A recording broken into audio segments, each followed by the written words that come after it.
안녕하세요. 뉴스 속 날씨 이세나입니다. 입동과 소설도 지나고 이제 겨울이 성큼 다가왔습니다. 쌀쌀한 날씨에 가정에서나 사무실에서 온풍기나 난로 같은 난방기구 요즘 많이들 사용하실 텐데요. 그런데 가뜩이나 건조한 날씨에 과도한 난방기구 사용은 피부에 좋지 않은 영향을 줄 수 있다고 합니다.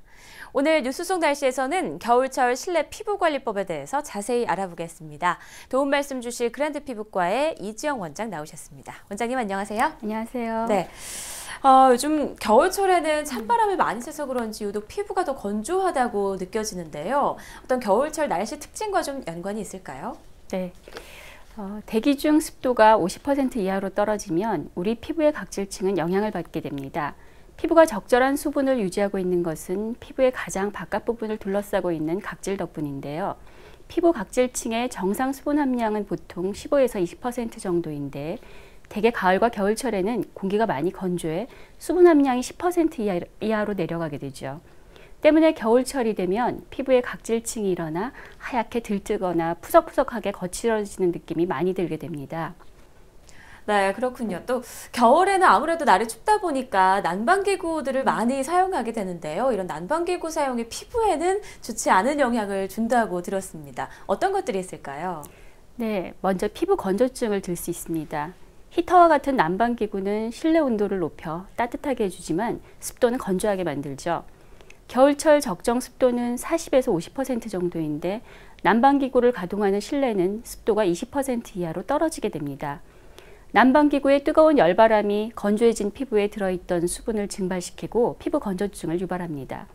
피부에 수분이 부족하면 피지선에서 분비되는 피지와 땀의 양이 감소하고 피부를 보호하는 보습막이 약해져 이는 잔주름을 형성하고 피부를 푸석하게 하는 피부 노화를 촉진시키게 되죠. 네, 그러니까 난방기구를 많이 사용하면 피부가 더 건조해질 수 있다 이런 말씀이시군요. 특히 또 요즘에 사무실에서 근무하는 여성들 보면요, 그 다리 밑에 그런 전기 난로 같은 것들 많이 켜놓고 또 근무를 하더라고요. 이런 것도 피부에 안 좋다고 하던데 뭐 심할 경우에는 다리에 울긋불긋 이렇게 반점이 올라올 수도 있다고요? 네, 맞습니다. 열성 홍반이라고 하는 피부 질환인데요. 뜨거운 난방기 등에 장시간 노출될 경우 피부가 붉게 되거나 자극받은 부위에 색소가 침착되는 현상이 발생하게 되는데요. 이러한 현상이 바로 열성 홍반입니다. 이는 전기난로의 복사열에서 나오는 자외선이나 원적외선 등이 원인인데요.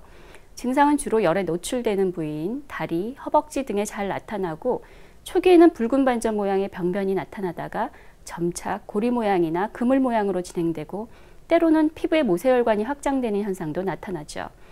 열에 대한 노출을 삼가면 홍반은 점차 사라지지만 색소 침착은 남게 되기 때문에 무엇보다 예방이 가장 중요합니다. 네, 예방이 중요하다라는 말씀을 해주셨는데 그럼 겨울철에 피부 건조나 열성 홍반을 좀 예방할 수 있는 구체적인 방법들에 대해서 좀 알려주시죠. 네, 겨울철 높은 실내 온도는 공기 중 수분을 감소시키기 때문에 실내 적정 온도인 20에서 22도 정도 유지하고 자주 환기를 시켜주는 것이 가장 좋습니다. 네.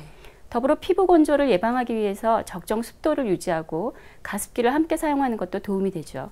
하루 종일 사무실에서 근무하는 직장인들의 경우 충분히 물을 섭취해 주어서 피부에 수분을 보충해 주는 것도 중요하고요. 피부가 건조한 느낌이 들면 미스트나 보습제를 발라주도록 합니다. 또한 열성 홍반을 예방하기 위해서는 전기난로 사용을 가급적 줄이고 가능한 담요를 덮어서 보온을 유지하는 것이 더 좋고요. 전기난로를 많이 쬐는 부위에는 틈틈이 로션을 발라서 보습을 잘 유지해 주는 것도 도움이 됩니다. 전기난로를 만약 사용하게 될 경우에는요, 최소한 1m 이상 거리를 두고 적정한 시간만 사용하도록 하는 게 더 좋겠죠. 네.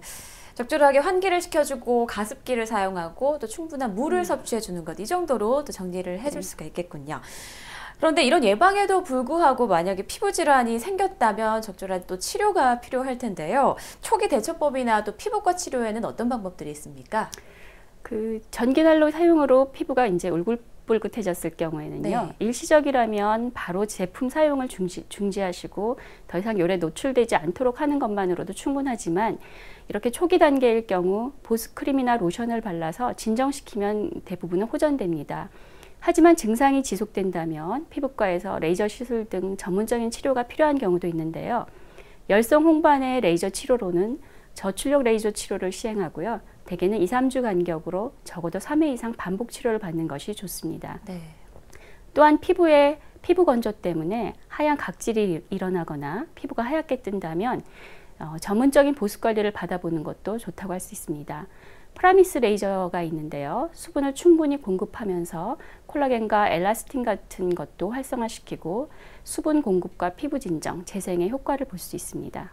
네, 일시적인 증상이 아니라 좀 이런 증상들이 오래 간다면 피부과 전문의를 찾아서 이렇게 적절한 치료를 받는 게 좋겠군요. 또 촉촉하고 건강한 피부를 좀 유지하기 위해서는 식습관 또한 중요할 것 같은데요. 피부에 좀 좋은 그런 음식들을 소개해 주실까요? 겨울철 피부가 건조해지는 것을 예방하기 위해서 비타민C가 많은 음식을 섭취하는 것이 가장 효과적인데요. 네. 흔히 브로콜리 속 비타민C는 유해산소를 없애고 콜라겐을 합성하는 역할을 하죠.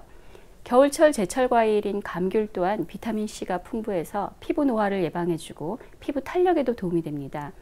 탱탱한 피부를 유지하는 콜라겐을 보존하는 이소플라본도 좋은데요. 이소플라본은 두부나 두유 등 콩제품 속에 풍부히 함유되어 있고요. 그 외에도 참치나 연어, 정어리, 고등어, 멸치 등 오메가3 지방이 많은 생선을 먹으면 피부 세포를 보호하고 피부암에도 좋다고 알려져 있습니다.